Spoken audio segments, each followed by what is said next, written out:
talk to me about how you got into doing this as like being signed by an esports team, doing this really seriously compared to starting off and kind of just following what you enjoyed.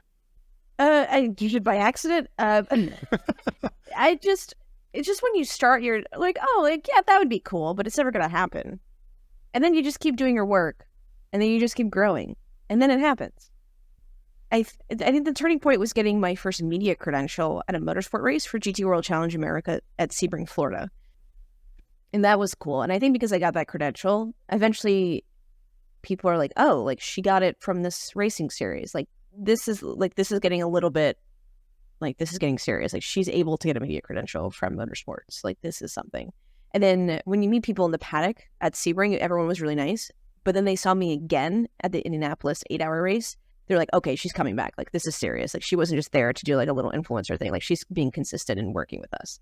And then people start really networking and hanging out with you and like helping you out with stuff. So if you show up and network and are friendly, I think the biggest piece of advice I always have people ask, and I say, is be kind.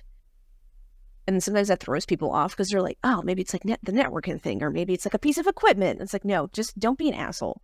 And because especially in our niches, which are, people are like, oh, there's so many streamers. It's not really. Like, a lot of streamers know each other.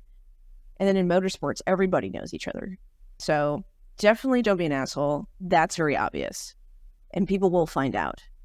And especially if you're like smack talking other teams or companies that you worked for, like people talk, like we're all in one big group chat at the paddock. People know. Yeah. So, and then we're all going through stuff. Like motorsports is a high stress environment, right? Like drivers risk their lives. You have the pit crew who do as well. You're dealing with fuels, your tires flying everywhere. So just be kind because people are just going through a lot of stuff, regardless, as human beings and doing their job.